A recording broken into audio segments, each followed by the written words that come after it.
And now with us is Kim Youjoung, a Ph.D. student in the Department of Anthropology at Johns Hopkins University in Baltimore, Maryland. Jeju native and a former researcher and a coordinator at Jeju 43 Research Institute. Here today to talk to us about what's going on with 43, her work, and a recent article that she's had published in Radical History Review, which we'll link to so everybody can have a look at that. It's called Silent Wounds of Jeju 43. Thank you for being with us. Thank you so much for having me here, really. How is everything in Maryland? Well, things are getting better in terms of COVID, especially. People have been vaccinated, including myself. I'm so lucky. Oh, hey. I'm jealous. Hey, Yeah. Chuka, hey. Youjoung, Baltimore is one of my favorite cities. I used to live in the DC area, and I would come into Baltimore a lot. I just love the water. What is the water area called? Where their aquarium is? Yeah, the Inner Harbor. The Inner Harbor. I love it so much there. Okay. Yeah. Yeah. That's beautiful there too, like with all this like ships and beautiful buildings. Very artsy. It is very artsy. Yeah, I haven't been in years and years and years, but it's one of my favorite. How long have you lived there? Now it's getting 2 years. Oh, nice. Yeah. Okay. Yeah. All right. Correct me if I'm wrong. You were living on Jeju, and then you moved working at the institute, and then you moved to Baltimore to pursue your PhD. That's correct, right? Yeah. Okay. Yeah. So I was born and grew up on Jeju until my high school, and then I left for my university to Australia and the UK, and then now I'm here for my PhD. That's exciting. When's the last time you've been home to Jeju? Yeah, that was 2 years ago when I was working at Jeju Sasam. Okay. Yeah. Which is how we became acquainted with one another. Exactly. I would send her annoying questions to check things. Oh, no, you were not. Yeah. I'm really excited to have you on, Youjoung. I think, your article was really interesting, and I'm not as smart as you two, so I'm slowly getting educated on this, and it's really fascinating. So thank you so much. Yeah. Would you mind quickly summarizing your article, which is already a summarization of a presentation you gave, right?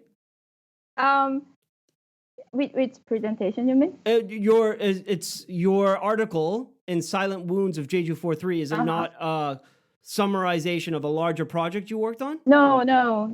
Oh, I don't think so. But I hope it will be part in somehow, because PhD is a long way to go, and and I have too many things to have to consider. But for this article, I try to discuss the ways in which the violence of Jeju Sasam marks everyday lives of Jeju Islanders. I do it through the story of Ko Min-ja, who went through Jeju Sasam when she was a child. She lost her father, was shot to death on a beach in Hamdok. And I didn't mention in the article, but her sister fled to Japan because of the fear that she would get killed too. Minja's tragedy, though, did not end there. Later on, she got married to a man whose kinship is also marked by the violence. He lost both of his parents too during Jeju Sasam, and whenever he got drunk, which he frequently did, he would throw things at her or shout at her, saying, "Do you understand my feelings?"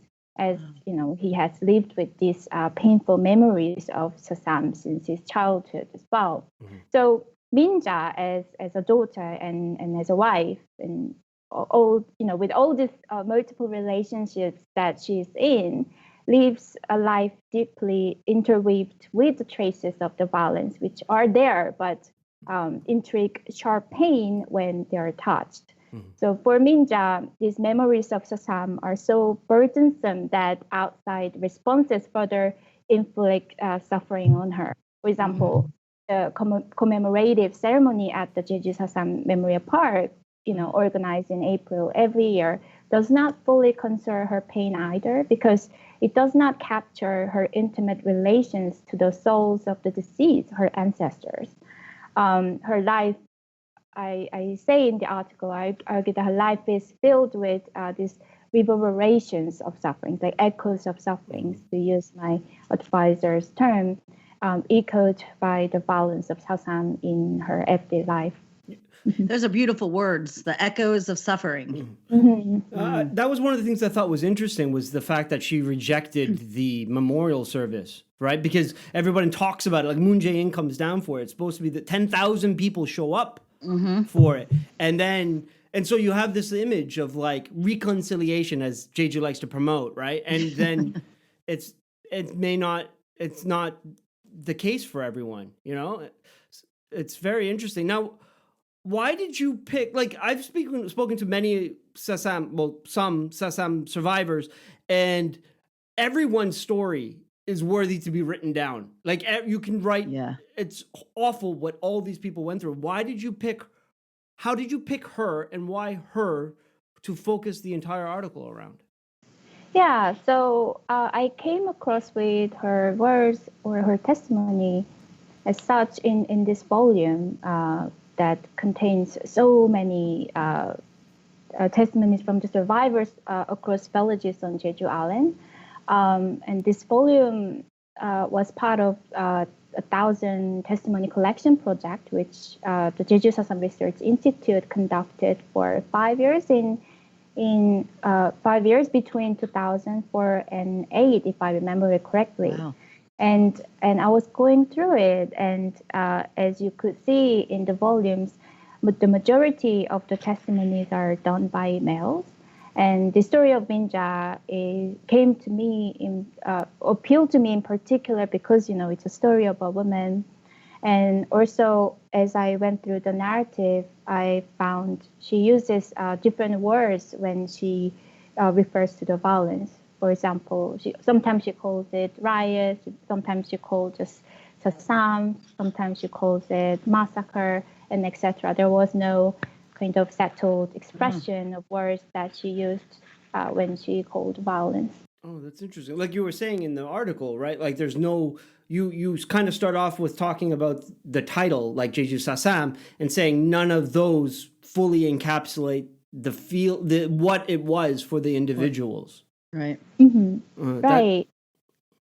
Yeah. So, so in this article, you know, I try to give a sense of a story that is lived. You know, no one has lived this big history narrative that, for example, you know, Jeju Sasam began with a demonstration on the demonstration that celebrates the independence movement on March 1st in 1948, and the violence, you know, quote unquote, ended on September 27, 1954, right, when the regulations for entering the mountain Hala were lifted. You know, no one has lived that story, but people live with their particular historical narratives, you know, in which the relations, everyday relations are embedded. I think I wanted to stress that.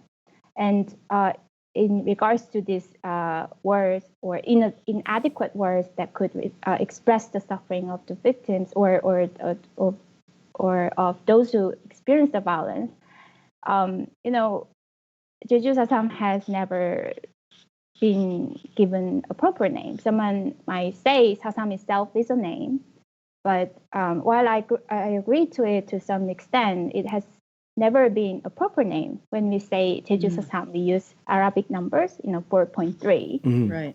Sometimes in English, you call it April 3rd too, you know, not Sasam in Korean letters with Shiod, and etc. Right?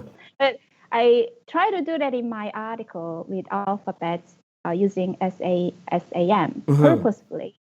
So I try to treat it as a noun because I do think this word means something. Although, you know, there have been efforts to call this violence, as, you know, you have already discussed in your previous podcast, such as, you know, uprising, massacre, riot, and etc. But as in Minja's story, no single word has been able to fully express what she underwent. If we read Minja's words carefully, as I mentioned just now, Minja uses all these words, except uprising when she refers to the violence, or she calls it Sasam. So I am aware that the historical efforts to define what Sasam is, or the name the violence, are still ongoing, you know, by a number of activists and historians. And I think all these ongoing efforts show the contested names of the violence. Do you have a preference for what you'd want to be calling? Yeah, I mean, it's not like I have a preference to one word as such. Means I remember, our conversation before I left to the U.S., right? Yeah. About this massacre or uprising and etc. I mean, it is not that massacre is a wrong word. It is more towards that if we just name the violence as a massacre, the historical emphasis can be put on the suppression by the government forces, and then the reasons why the Jeju Islanders did not participate in the May 10 election, or the reasons why they began the uprising on April 3rd could be neglected. But we cannot just call the violence as uprising either, I think, because then we might disregard the violence that was actually conducted by the resistant group, or the suppression that Jeju Islanders underwent because of the government forces. And sometimes we call the violence as April 3rd massacre and uprising, but I don't think it's just massacre and uprising either, because even by looking at Minja's story, we see the ways in which the violence is still lived. They are still with us, and it is so hard to find a word that encompasses all experiences. So now I'm thinking that this incompleteness, that the word sasam, not the numeric figures, but the alphabet, or sasam as in Korean words, entails actually open up spaces for multiple interpretations of people's experiences. Recently, Mr. Kim Jong-min, a local historian, has mentioned Sasam is a unification movement, like people's protests for unification, is something on my mind too. And I would like to discuss it further with him when I get a chance. When I'm back there. We talked to Brandon before, and he was kind of against the idea of just not against it wholeheartedly, but he said that it overlooks the local issues when you just look at the national aspect of it, right? So it's such a complicated thing that happened on Jeju. Such a complicated thing. Youjoung, Daryl just asked you if there was a name that you particularly, sticks out. But is this a discussion that gets had amongst the locals and amongst the scholars and amongst the researchers? Is this an ongoing conversation you guys have together? Yeah, actually, this has been ongoing since the beginning of the Sasam movement. I assume so. For decades after the conduct of the violence by the government forces, the state called it as a communist riot. I mean, that's their kind of a justification for the conduct of violence on the island. And even still now, like we hear the term from right-wing political parties or other peoples who share those political ideologies, conceive this events or incidents as a communist riot. But then in late 80s, with this the emerging demonstrations across the nation against the government, the democracy movement, exactly. Sasam began to be discussed by the activists too, and then there were some discussions that we should call it 항쟁, the riot, or we should also frame it as 학살, to massacre. To acknowledge the state violence, which in the end led to the official apology, right, in 2003 by President Roh Moo-hyun, and still, though, I mean, the investigation reports that came out after that as you know, defines it as an incident because of the Yes. legality that has to, frame the compensation and etc. But many scholars and activists are still, against it because this term does not suit the experiences of people. Right. Yeah. So, as I mentioned in my article too, the unnamed monument that is located at Jeju Sasam Park. Think that also expresses as a symbol the contested discussions and unending, discourses around Sasam. It's the first thing you see at the museum. It's really powerful. Yeah, exactly. It's very powerful. And that's interesting. Okay. And to explain the conversation we had, we went out for lunch one day, and Youjoung sat me down and said, "Daryl, why do you call it the Jeju Massacre?" and I was very taken aback. I was like, well, because I want to side with the victims, those who were. And she's like, well, what did you say? What did you tell me? What you said? I actually don't remember what I happened. Oh, no, I remember it very distinctly. She schooled you, Daryl, huh? Yeah, well, and rightfully so, because she said that focusing on the massacre, if you don't remember, I remember vividly you said that it makes the Jeju citizens seem like victims, and only victims, which is not the case. Right, so... and there's a couple of really, we're running out of time, unfortunately. This is a fascinating conversation because there's so much stuff, the feminism of your article, right? The feminism aspects of your article are something that we need to talk more about. The masculinism, which is a word I didn't really know, of the 4-3 testimonies, and how the women of Jeju rebuilt the villages. Can you talk about that a bit? Yes. Yeah.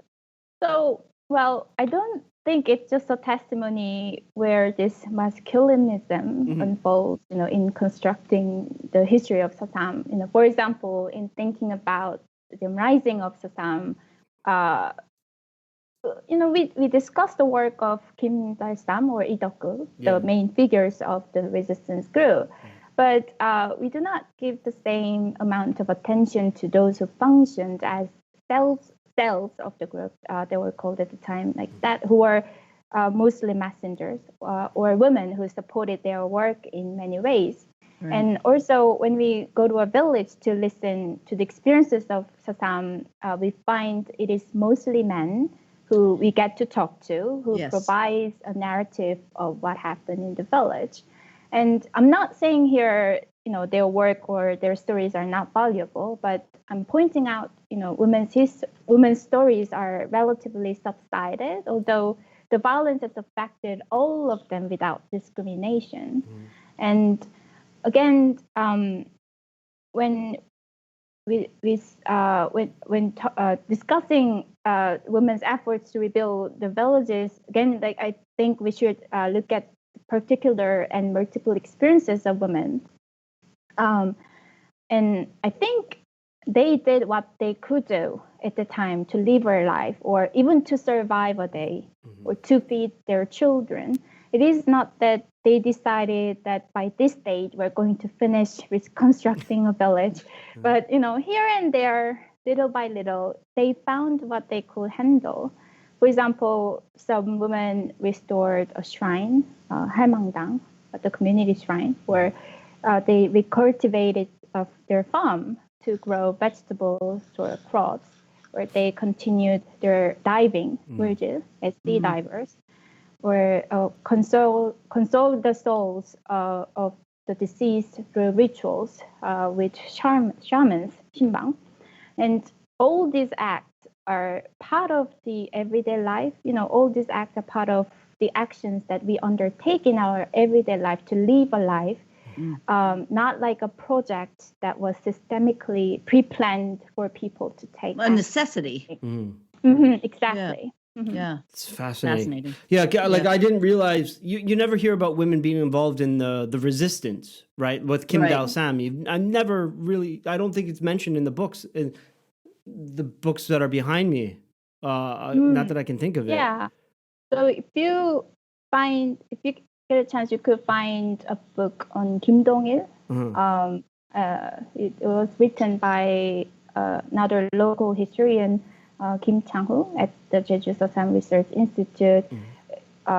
He met this woman who was involved in this resistance group as a cell, and who went to Japan after what happened in Jeju, and he, interviewed her for a number of times, and then he transcribed the interviews in the book. Yeah. That's amazing.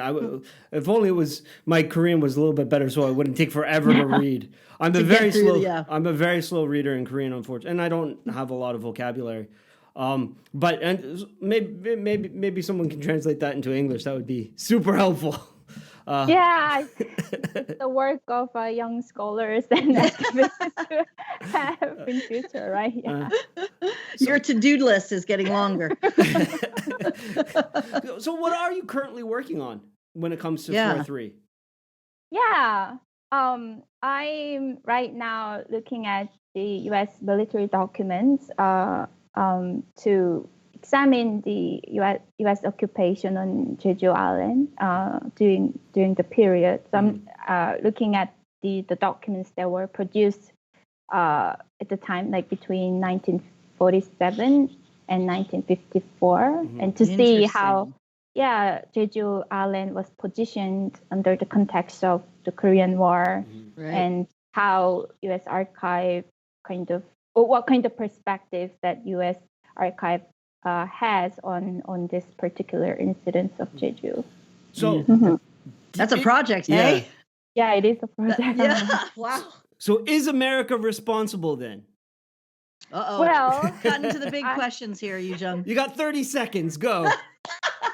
Well, to simply put, I think they do. I think they do. But in the documents, unfortunately, that I have, do not evidence that. That it doesn't have a direct evidence. However, I do see their efforts constantly distancing themselves from engaging the violence. Yes. For example, by portraying or making the police as legitimate authority to handle the violence. But it's something that, all means like scholars and activists of Sosam are looking to make proof or make an evidence. Yeah, when I speak to people about that, like not academics or journalists, they always want us to say America is responsible for it, but we can't definitively do that until there's a document or something that says they ordered the scorched earth operation, or they ordered the quarantine or something like that. But we don't have any. There is no proof of that yet. I mean, I'm sure there is evidence. It's just we haven't been able to find it. And the U.S. imperialism is not, on Jeju. It's across the Asia Pacific and across the world too. And nothing new. Not just Jeju Sosam that U.S. is responsible for. I'm sure if we look at the other histories, I think it's more like against. I think we should just call the violence against humanity. For this the massacres and violence that undertook in the context of Cold War. I think that's interesting that you were saying that you haven't found the evidence. I've gone to the 4-3 Peace Museum several times, and I find the wording that they use is it seems very carefully worded, on the posters, or you know what I mean, like the oh my gosh, my brain just turned off, but on the plaques and things like that. When I read it the first time, I was like, that, it wasn't, I just remember clearly, because I didn't know anything. I just was like, I want to go learn about this, island that I'm living on. And I remember very clearly reading something and being like, that seemed very carefully worded about the American involvement. Like it seemed when I read it, I was like, that clearly people took some time to write that very carefully out. Yeah, definitely. It's still such a contested issue right now, even Right. in the politics of Korea. As a country, we do have also a strong relation with the U.S., right? Mhm. Diplomatically or relationally, and it's sure. In the museum, the words or description has to be carefully chosen to describe what had happened. Well, at the time. look at how people argue against the naval base and against the second airport, right? They call it another 4-3. They use the naval base, saying it would be an American naval base, and this would just be like another occupation of America, like 4-3 was. So it's still like it's definitely in the memories of the Jeju locals for sure. Yeah, it's just not in the memories or per se, but the militarization of the island, I think, is still ongoing. Not just on here on Jeju, but on Guam, on Okinawa, and all these islands that strategically maybe are effective for the military. I think. Yep. Well, yeah. I mean, and seeing what's going on with China and the States, the hostilities there will. Who knows? It may get worse, right? South China Sea is becoming a hot issue, like a tinderbox almost. So hopefully, knock on wood, that everyone stays safe and we don't have to worry about that. But, escalate. Yeah. Well, thank you so much for being. I wish we had more time. Amazing. It's been really maybe great you can come on again sometime. Hey. Yeah, well, I plan to visit Jeju this summer, so I hope to see you. Yeah. Oh, that would be wonderful. It'd be nice to visit you. Yeah. This was really, I found in your article, your voice is very, the way you write is very easy to understand and I don't know the right way to say this. I just, this is such a hard subject, like it goes on and on and on. The education never stops. But for people that are interested in learning more and having a personal touch, I just found your writing, it was really, really good. So I really appreciate you taking the time to write that and then to come onto the podcast. Really, really good. Yeah, and please look at other articles in the series. Other activists and scholars have put their thoughts on there too, and they're so wonderful. Oh, I should explain. It was like it's a whole series of articles that the Radical History Review published about 4-3. They even have Hung Ki-young, the writer of Aunt Suni Samchong. He wrote something for it. Yeah, that's awesome. Yeah, it's all thanks to Professor Kristen Hong at the University of Santa Cruz, who organized all this series with the activists and scholars from Jeju and also Jeju diaspora, including Jae-jin Kaisen, Do Hee-jin, and also the historian Kim Jong-min, and also other activists. Wow, okay. Please have a look.